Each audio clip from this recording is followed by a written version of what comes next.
세상을 바꾼 천재들의 이름을 떠올려 보시면 대부분 에디슨, 아인슈타인, 라이트 형제 같은 인물들이 먼저 생각나실 텐데요.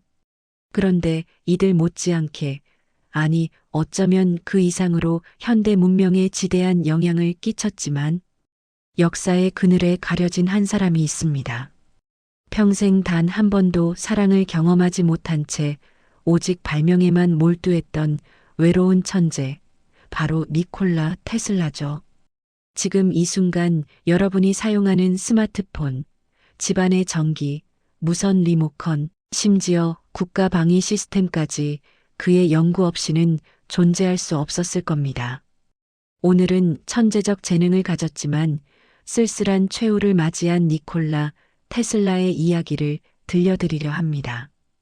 1943년 1월 초 뉴욕 맨해튼의 한 호텔 객실에서 86세 노인의 시신이 발견됩니다.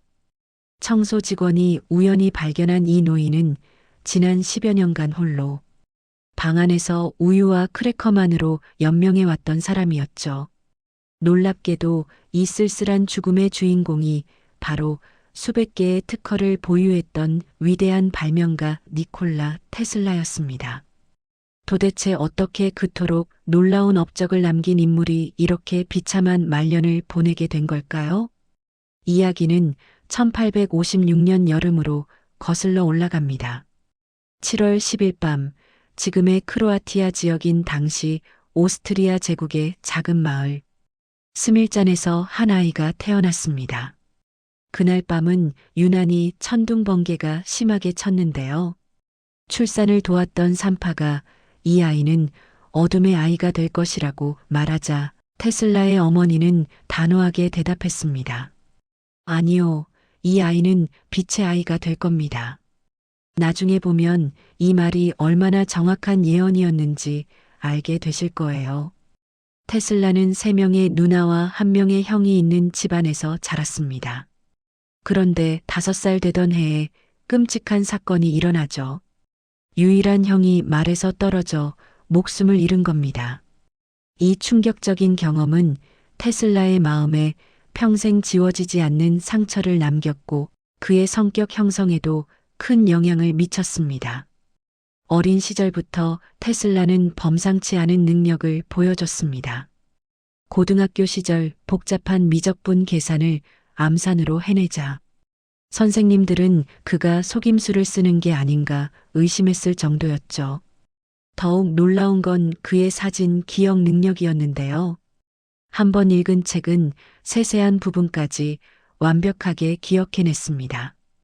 이뿐만이 아니었어요. 테슬라에게는 특이한 현상이 자주 일어났는데 마치 환영처럼 강렬한 빛과 함께 어떤 이미지들이 머릿속에 떠오르곤 했습니다. 훗날 이러한 비전들이 그의 위대한 발명품들의 영감이 되었다고 하니 정말 신기한 일이죠. 다른 동급생들보다 일찍 고등학교를 마친 테슬라는 대학에서 공학을 전공하게 됩니다. 사실 이 진로 결정에는 드라마틱한 사건이 있었어요. 정교의 사제였던 아버지는 아들도 성직자나 군인이 되길 원했거든요. 그런데 테슬라가 17살 때 치명적인 콜레라에 걸리게 됩니다. 병상에서 아버지는 약속을 하나 했죠. 내가 이 병에서 회복된다면 내가 원하는 공학 공부를 하도록 허락하겠다. 무려 9개월간의 긴 투병 생활 끝에 테슬라는 기적적으로 회복했고 아버지는 약속을 지켰습니다. 오스트리아의 그라츠 공가대학에 입학한 테슬라는 공부에 완전히 빠져들었습니다. 매일 새벽 3시부터 밤 11시까지 쉬지 않고 공부만 했죠. 너무 걱정이 된 교수가 아버지에게 편지를 보낼 정도였어요. 이렇게 계속 잠도 안 자고 공부만 하다가는 죽을 수도 있으니 말려주십시오라는 내용이었습니다. 학과에서 최고의 학생으로 주목받던 테슬라였지만 2학년이 되면서 도박에 빠져들고 맙니다. 도박으로 등록금을 전부 날렸고 다시 돈을 마련하긴 했지만 이미 성적은 바닥을 쳤죠. 결국 졸업장도 받지 못한 채 학교를 떠나게 됩니다. 이 사실을 숨기려고 테슬라는 가족, 친구들과 모든 연락을 끊었습니다.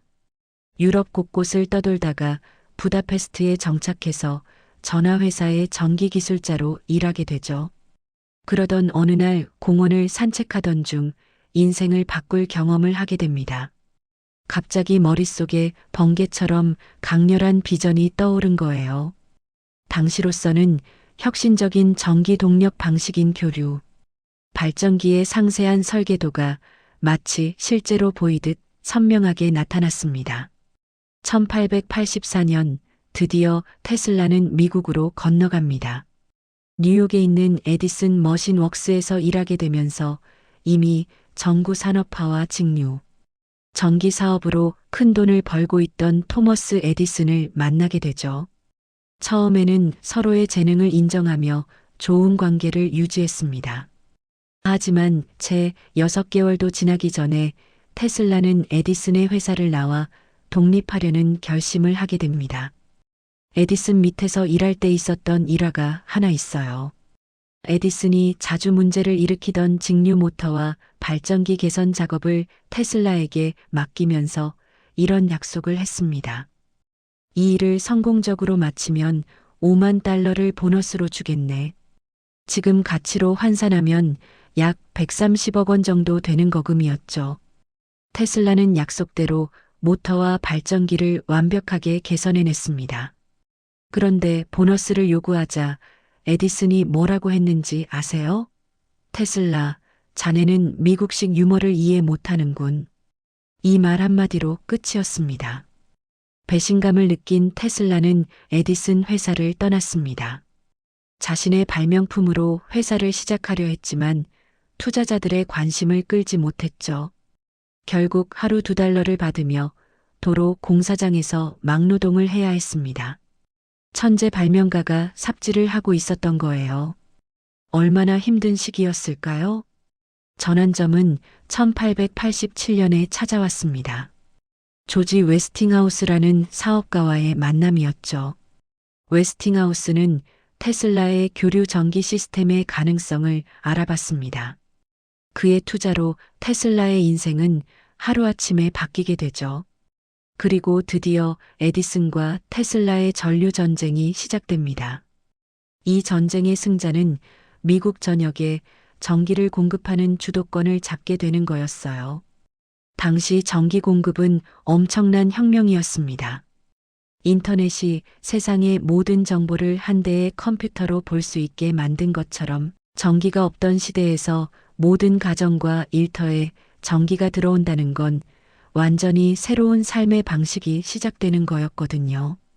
에디슨의 직류 전기는 잦은 스파크로 인한 위험성과 장거리 전송이 불가능하다는 치명적인 약점이 있었습니다. 반면 테슬라의 교류 전기는 이런 문제들을 해결할 수 있었죠. 에디슨은 자신의 직류 방식이 테슬라의 교류보다 효율이 떨어진다는 걸 알고 있었어요.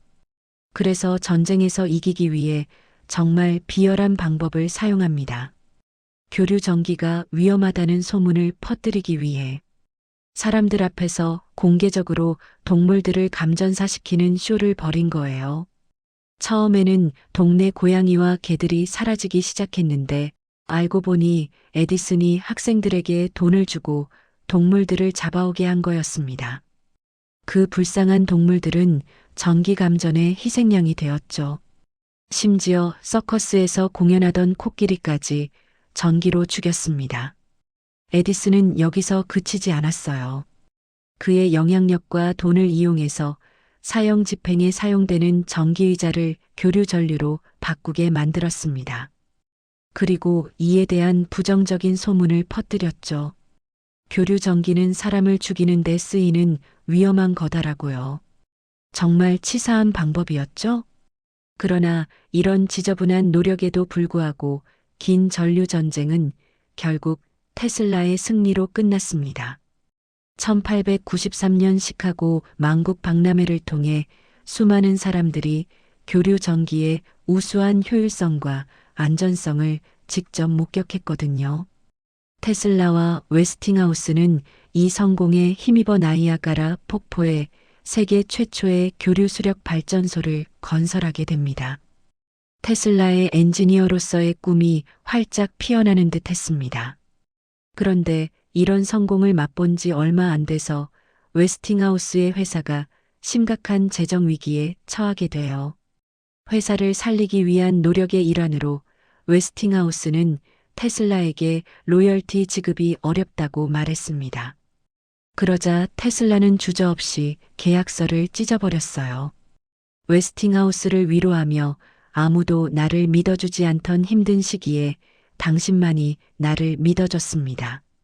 정말 감사했어요 라고 말했죠. 그때 테슬라가 포기한 금액이 지금 돈으로 환산하면 약 3,200억 원 정도였다고 합니다. 엄청난 돈이죠? 이후 테슬라는 자신만의 연구실을 차렸습니다.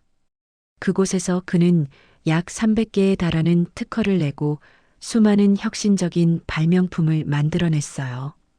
지금 우리가 보는 네온사인, 테슬라 터빈이라는 특수한 터빈, 엑스레이 기술의 선구적 연구, 그리고 무선 조종 장치까지 만들었습니다. 특히 무선으로 조종할 수 있는 배를 선보였을 때 메디슨 스퀘어 가든에서 이 광경을 본 사람들은 아무런 선도 없이 배가 움직이는 걸 보고 테슬라가 마술을 부리고 있다고 생각했답니다. 그의 가장 유명한 발명품 중 하나는 테슬라 코일이었습니다. 이 코일을 이용해서 같은 주파수를 맞추면 전파 신호를 주고받을 수 있다는 사실을 발견했죠. 1895년 첫 라디오 신호 전송에 성공하려던 순간 강한 전압으로 인한 스파크 때문에 연구실에 큰 화재가 발생합니다. 그동안의 연구 자료와 장비가 모두 불에 타버렸어요.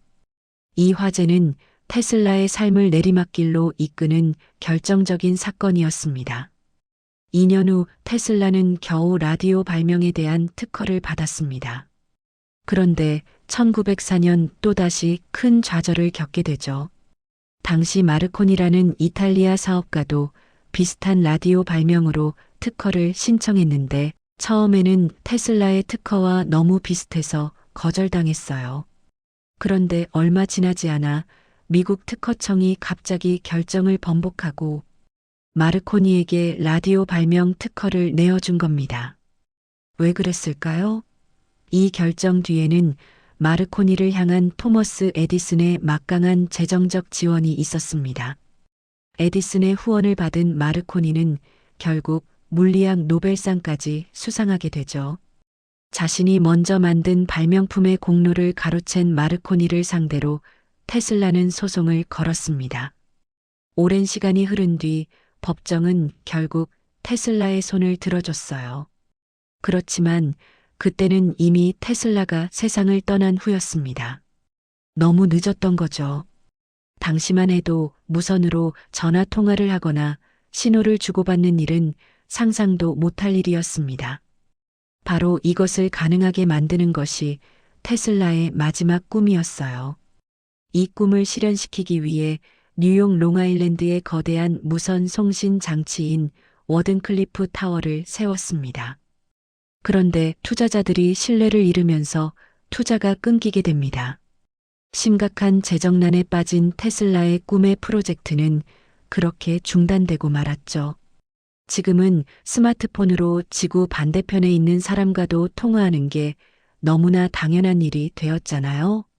시대를 너무 앞서간 테슬라의 비전과 열정은 그가 세상을 떠난 후 약 30년이 지나서야 비로소 현실이 되었습니다. 테슬라의 건강도 점점 나빠졌어요.